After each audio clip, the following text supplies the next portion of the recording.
학기 말이 되면서 선생님들이 잦은 회의를 합니다. 무슨 일인가 해서 들여다보면 아이들이 친구끼리 관계에서 트러블이 자주 생겨요. 1년 동안 한 학급에서 지냈잖아요. 그러면서 별 문제 없이 잘 지냈다라고 생각했는데 알고 보니까 아이들끼리 서로 불편했던 감정이 있었는데 그런 감정을 꾹꾹 누르고 있던 거예요. 그러다가 저 아이가 나를 조금 안 좋게 대하는 행동들이 있었는데 계속 참았어. 도저히 학기 말까지 되니까 못 참겠어 해서 꾹꾹 누르고 있다가 폭탄처럼 터져나오는 일들이 굉장히 많습니다. 보통 중학생들이 별 큰 문제 없이 순하게 지낸다는 중1 때 그래요. 중2가 되면 사춘기가 정말 폭발하면서 아유 사춘기 제대로 왔구나 라는 생각이 들고 중3 2학기 정도 되면 이제 아이들이 쫙 안정기로 접어들거든요. 그러니까 중2의 사춘기를 맞이하는 중학교 1학년 말의 아이들은 지금부터 들썩들썩하기 시작하는데 그 원인이 바로 친구들과의 문제라는 거죠. 물론 뭐 학업 스트레스, 뭐 가족과의 트러블 이런 것도 있지만 친구들과 관계에서 힘들어하는 친구들이 유독 늘어난 느낌이 듭니다. 선생님들이 이야기하시는 걸 보면 누가 누구랑 굉장히 친해요. A와 B가 친한데 A가 B한테 자꾸 장난으로 공격을 하거나 어떤 기분 나쁜 행동을 하는 거죠. 너는 그렇잖아 라고 이야기하면서 그냥 장난식으로 던졌던 말이 한 번, 두 번, 세 번 반복되면서 이 친구는 기분이 좀 나쁜데 라는 상황까지 이어집니다. 그리고 나서 아이가 도저히 못 참겠다 라고 해서 폭발을 하게 되면 그때 부모님이 알게 되는 경우가 많아요. 그러면서 부모님이 어떻게 된 일이야, 이 A와 B의 관계가 어떻게 진전이 됐나 살펴보면 이거 참을 일이 아닌데 싶을 만큼 이 장난이나 나쁜 말들이 누적되어 있는 거예요.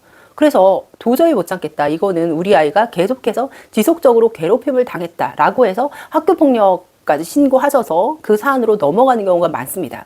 그런데 늘 그렇듯이 학교폭력의 사안이 진행이 되더라도 아이들은 1년 동안 계속 그런 관계를 유지해 온 거예요. 좀 장난이 과할 수도 있지만 장난쳤다가 다시 풀어졌다가 A가 B한테 장난쳤다, B가 A한테 장난쳤다, 서로 상호작용을 주고받으면서 그렇게 쌓아온 관계이기 때문에 지금 학폭이 진행되고 안 되고와 상관없이 아이들은 다시 또 원래의 모습대로 돌아가서 친구처럼 지냅니다.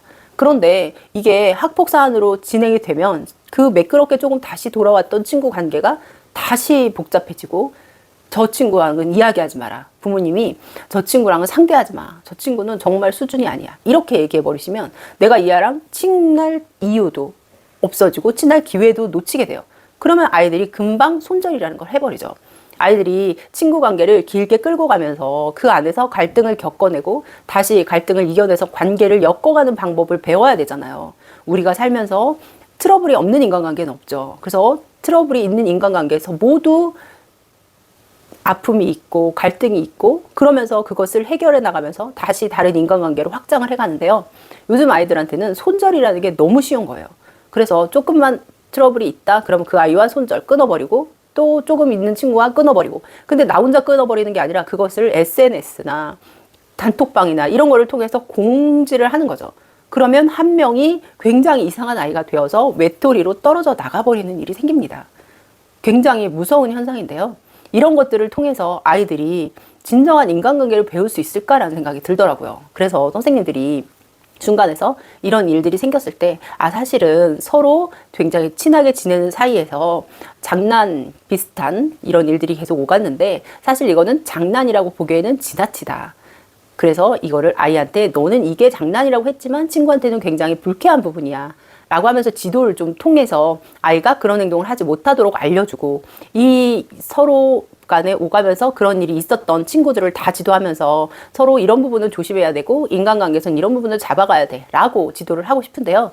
부모님이 알게 되면 오히려 흥분해서 이 아이 절대 용서하지 않겠다라는 일이 벌어지고 선생님한테도 왜 저 아이 편만 드세요? 우리 아이가 피해자인데 라고 하는 일이 잦아진다는 거예요.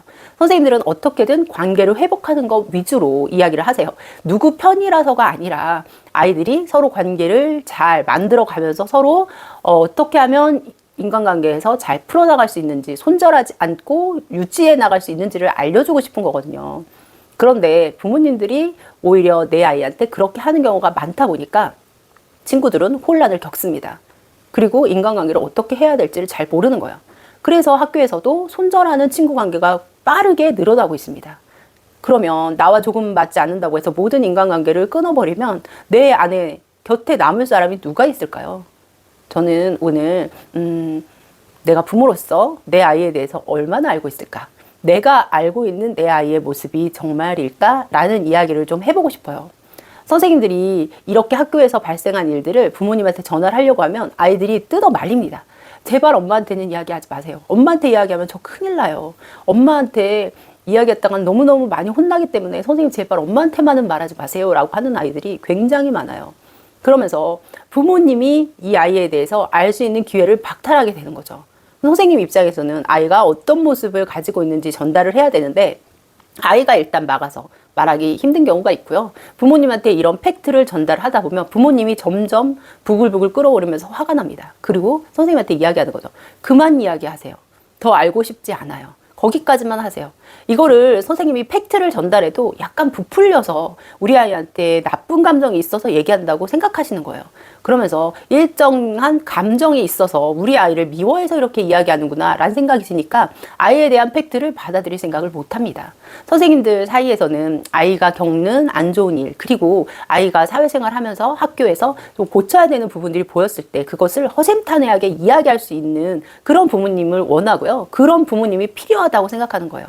그래야지만 선생님이 이 아이에 대해서 어떤 부분이 조금 힘들어요 라는 걸 알아야지만 가정에서도 같이 케어가 돼서 아이가 조금 더 성숙한 사회인으로 성장하는 데 도움이 되기 때문이죠.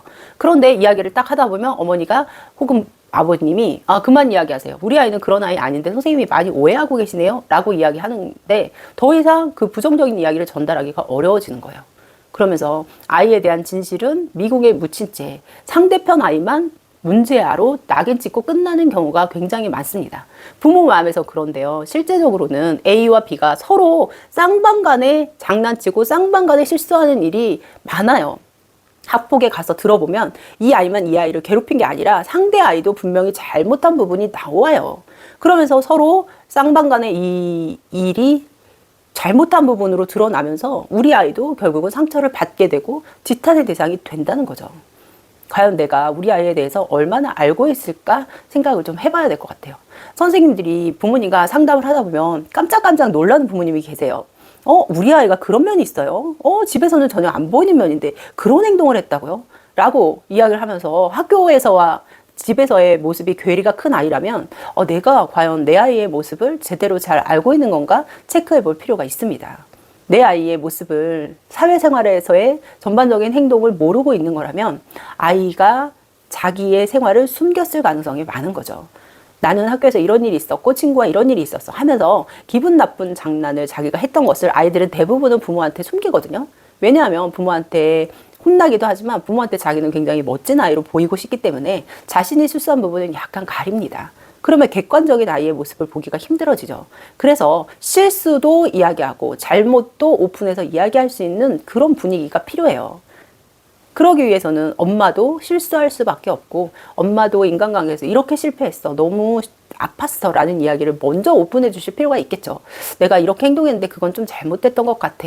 라고 허심탄회하게 이야기하면 아이도 그 모습을 보면서 부모도 실수하는구나. 사람은 누구나 실수하는구나.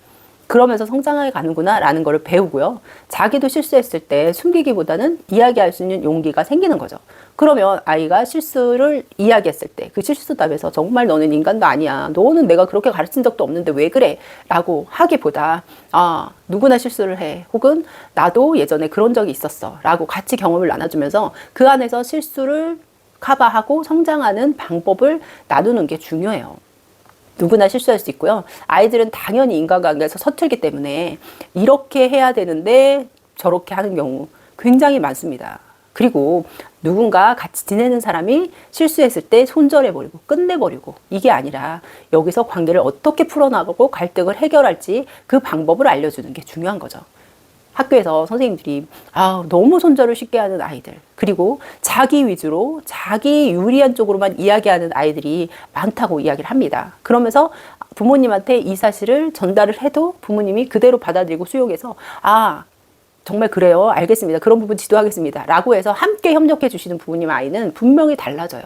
그런데 우리 아이는 그런 아이가 아닙니다. 라고 딱 선을 그어버리시면요. 선생님도 어떻게 지도할 방법이 없고 그런 아이가 변화되기는 정말 쉽지 않습니다. 오랜 시간 동안 선생님들 사이에서 전해져 오는 이야기가 있습니다. 부모가 손 놓은 아이, 부모가 협조적이지 않은 아이는 학교에서 어쩔 수가 없다.